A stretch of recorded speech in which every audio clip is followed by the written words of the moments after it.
السلام علیکم ورحمۃ اللہ وبرکاتہ۔ دوستو، آج آپ سبھی کے لیے ایک پردے والی لڑکی اور قرآن کا بڑا معجزہ لے کر آیا ہوں کہ جسے سننے کے بعد آپ کا دل و ایمان تازہ ہو جائے گا۔ میرے پیارے دوستو، جو لڑکی پردہ کرے اور اللہ اور اس کے رسول کے بتائے ہوئے راستے پر چلے تو اللہ تعالیٰ اس لڑکی کو بڑی عزتوں سے نوازتا ہے، جیسے کہ اللہ تعالیٰ نے آج پوری دنیا میں مسکان کو عزتوں سے نوازا ہے۔ دوستو، جو لوگ یہ بات کہتے ہیں کہ اگر تم پردے میں رہو گی تو تمہیں کون جانے گا، یعنی تمہیں کون پہچانے گا، تو میں ان سبھی کو بتا دوں کہ مسکان کو اللہ تعالیٰ نے جو عزت بخشی ہے وہ صرف اور صرف پردے میں رہنے کی وجہ سے بخشی ہے۔ یعنی اگر وہ اس بھیڑ کے خوف سے برقع اتار لیتی، نقاب اتار لیتی، تو آج مسکان کو کوئی نہیں جانتا۔ اسی لیے آج میں اپنی ماں بہنوں سے یہ گزارش کروں گا کہ چاہے کیسی بھی مصیبت آ جائے، چاہے کتنی بھی بڑی پریشانی کیوں نہ آ جائے، مگر آپ پردہ کرنا نہ چھوڑیں۔ یعنی اگر جس دن آپ نے پردہ کرنا چھوڑ دیا تو یقیناً اللہ بھی ناراض ہوگا اور اس کا رسول بھی ناراض ہوگا، اور جس سے اللہ اور اس کا رسول ناراض ہو جائے تو اس نے اپنی دنیا بھی خراب کر لی اور اپنی آخرت بھی خراب کر لی۔ دوستو، اسی طرح آج میں آپ سبھی کو ایک حجاب والی لڑکی کا واقعہ سنانے والا ہوں جو کہ بتایا جا رہا ہے کہ پاکستان میں پیش آیا۔ دوستو، اس واقعے کی میں تصدیق نہیں کروں گا کہ یہ واقعہ سچا ہے کہ جھوٹا، مگر میں آپ سبھی کو یہ عبرت کے طور پر سناؤں گا۔ اسی لیے میں آپ سبھی سے گزارش کروں گا کہ اس ویڈیو کو آخر تک دیکھیں۔ میرے پیارے دوستو، بتایا جا رہا ہے کہ یہ واقعہ پاکستان میں پیش آیا، یعنی یہ واقعہ کورونا کال میں پیش آیا، یعنی جب پوری دنیا میں لاک ڈاؤن لگا ہوا تھا اس وقت یہ واقعہ پیش آیا۔ یعنی پاکستان کے کسی شہر میں ایک شخص اپنی بیوی کے ساتھ رہتا تھا۔ اللہ تعالیٰ نے اس شخص کو 5 بیٹیوں سے نوازا تھا، اور وہ جو 5 بیٹیاں تھیں وہ سب کے سب بہت ہی زیادہ نیک اور پرہیزگار تھی۔ پھر اللہ تعالیٰ نے بہت ہی دعاؤں کے بعد، بہت ہی منتوں کے بعد اس شخص کو ایک بیٹے سے نوازا۔ یعنی وہ اس شخص کا پہلا بیٹا تھا جو کہ 5 بیٹیوں کے بعد پیدا ہوا تھا، اور جب وہ پیدا ہوا تو گھر میں خوشیاں ہی خوشیاں پھیل گئی۔ یعنی ہر کوئی خوش تھا کہ اللہ تعالیٰ نے ان کی سن لی اور انہیں ایک بیٹے سے نوازا ہے۔ لڑکیاں بھی بہت زیادہ خوش تھی کہ اس سے پہلے ان کا کوئی بھی بھائی نہیں تھا، مگر اب ان کے پاس ایک چھوٹا بھائی تھا۔ دوستو، وہ لڑکیاں اپنے بھائی سے بے انتہا محبت کیا کرتی تھی، مگر اپنے بھائی سے سب سے زیادہ کوئی محبت کیا کرتا تھا تو وہ ان 5 میں سے سب سے چھوٹی بہن تھی جو اپنے بھائی سے بہت ہی زیادہ محبت کیا کرتی تھی، اور اسے قرآن پاک کی تلاوت کر کے سنایا کرتی تھی اور اسے اچھے اچھے باتیں سکھایا کرتی تھی۔ میرے پیارے دوستو، ایک دن کا واقعہ ہے کہ وہ جو لڑکا ہوتا ہے، جو بیٹا ہوتا ہے سب سے چھوٹا، وہ ایک دن بہت ہی زیادہ بیمار ہو جاتا ہے اور اس میں وہی سمٹمز نظر آنے لگتے ہیں جو کہ کورونا وائرس سے ہوتے ہیں۔ دوستو، میں آپ سبھی کو پہلے ہی بتا چکا ہوں کہ یہ واقعہ کورونا مہاماری کے دور کا ہے۔ دوستو، جب باپ کو یہ پتہ چلتا ہے کہ اس کے بیٹے میں وہی نشانیاں مل رہی ہیں جو کہ ایک کورونا وائرس کے پیشنٹ میں پائی جاتی ہیں تو وہ یہ دیکھ کر بہت ہی زیادہ حیران ہو جاتا ہے، اور وہ اپنے بیٹے کو لے کر ڈاکٹر کے پاس جاتا ہے تو ڈاکٹر بھی جانچ کرنے کے بعد وہی بتاتا ہے جس کا اسے ڈر ہوتا ہے۔ یعنی ڈاکٹر بتاتا ہے کہ آپ کا بیٹا کورونا پازیٹیو ہے اور اس کے بچنے کے چانسز بہت ہی کم ہے۔ جیسے ہی ڈاکٹر کی بات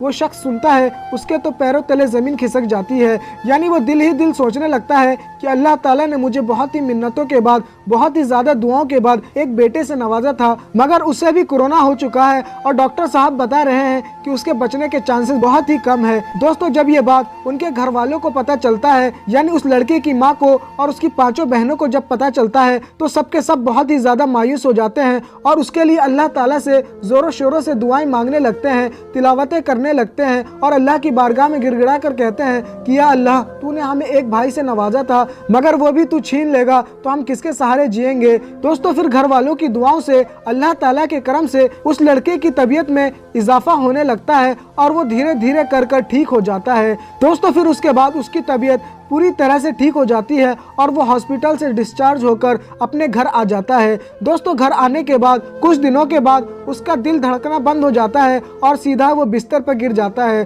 دوستو، جب اس لڑکے کو چیک کیا جاتا ہے تو پتہ چلتا ہے کہ وہ لڑکا اس دنیائے فانی کو چھوڑ کر رخصت ہو چکا ہے، یعنی وہ مر چکا ہے۔ جیسے ہی یہ بات اس کی ماں کو پتہ چلتا ہے، اس کی ماں فوراً بے ہوش ہو جاتی ہے اور گھر میں کوہرام سا مچ جاتا ہے اور ہر کوئی یہ کہنے لگتا ہے کہ اللہ تعالیٰ نے ہمیں ایک بھائی سے نوازا تھا مگر وہ بھی اس دنیا کو چھوڑ کر چلا گیا، اب کیا ہوگا۔ مگر پھر تبھی ان 5 لڑکیوں میں سے جو سب سے چھوٹی لڑکی ہوتی ہے وہ اپنے بھائی سے بہت ہی زیادہ محبت کیا کرتی تھی، بہت ہی زیادہ پیار کیا کرتی تھی۔ وہ فوراً اپنے بھائی کے پاس جاتی ہے اور سورہ یاسین کی تلاوت کرنے لگتی ہے۔ دوستو، اس لڑکی نے سن رکھا تھا کہ اگر 40 مرتبہ کوئی بھی سورہ یاسین پڑھے تو یقیناً اس کی ساری پریشانی، اس کا سارا دکھ دور ہو جاتا ہے۔ اس لڑکی نے سن رکھا تھا کہ ایک بار جب اللہ کے ولی کا دل رک جاتا ہے، دل دھڑکنا بند بند ہو جاتا ہے تو لوگ سمجھتے ہیں کہ ان اللہ کے ولی کا انتقال ہو گیا اور انہیں نہا دھو کر انہیں دفنا دیا جاتا ہے۔ پھر قبر میں دفن ہونے کے بعد کچھ دیر بعد ان اللہ کے ولی کا دل دھڑکنا چالو ہو جاتا ہے،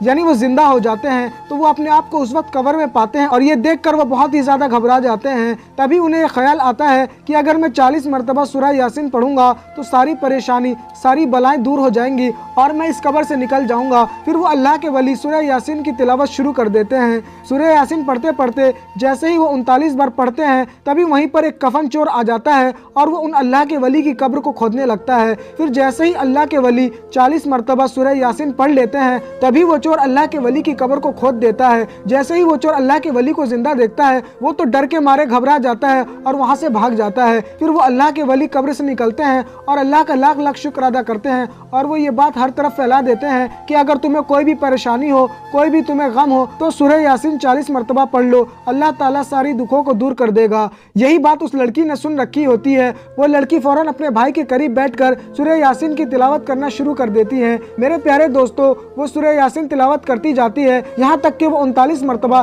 یعنی 39 بار سورہ یاسین پڑھتی ہے مگر کچھ نہیں ہوتا۔ پھر وہ آخری مرتبہ سورہ یاسین پڑھ کر 40 مرتبہ پڑھ لیتی ہے تو وہ یہ دیکھتی ہے کہ اس کا بھائی ابھی تک ویسے ہی ہے۔ یہ دیکھ کر وہ لڑکی گھبرا جاتی ہے اور وہ سیدھا اپنے بھائی کے جسم پر گرتی ہے۔ جیسے ہی وہ لڑکی اپنے بھائی کے جسم پر گرتی ہے فوراً اس کے بھائی کا دل دھڑکنا شروع ہو جاتا ہے۔ پھر دوستو، جب وہ لڑکی اپنے بھائی کی اس حالت کو دیکھتی ہے تو وہ اللہ کا لاکھ لاکھ شکر ادا کرتی ہے اور اس کا اس بات پر اب پوری طریقے سے یقین ہو گیا تھا کہ کوئی بھی پریشانی آئے، کوئی بھی دقت آئے تو سورہ یاسین کو 40 مرتبہ پڑھ لو، اللہ تعالیٰ ساری پریشانیوں کو دور کر دے گا۔ تو دوستو، آپ کو قرآن شریف کا کرشمہ کیسا لگا ہمیں کمنٹ کر کے ضرور بتائیں، اور اگر آپ کو یہ ویڈیو پسند آئی ہے تو ویڈیو کو لائک کریں اور زیادہ سے زیادہ شیئر کریں۔ تو دوستو، آج کے لیے بس اتنا ہی، جب تک کے لیے خدا حافظ۔ چاہتے ہو اگر بیٹی نہ ایمان گوائے، ہاتھوں سے نشے بن نہ کبھی اپن جلائے، بیٹی کو خدا کے لیے تم دین سکھاؤ، ماں باپ کو بیٹی کے یہ پیغام سناؤ، بیٹی کو خدا کے لیے تم دین سکھاؤ، بچپن سے اگر دین کا جذبہ نہ جگایا، آنکھوں میں اگر شرم کا زیور نہ سجایا، بچپن سے اگر دین کا جذبہ نہ جگایا، آنکھوں میں اگر شرم کا زیور نہ سجایا، بیٹی کو اگر سیرت زہرا نہ پڑھایا، پھر بیٹی کی ایمان کی تم خیر مناؤ، بیٹی کو خدا کے لیے تم دین سکھاؤ، بیٹی کو خدا کے لیے تم دین سکھاؤ۔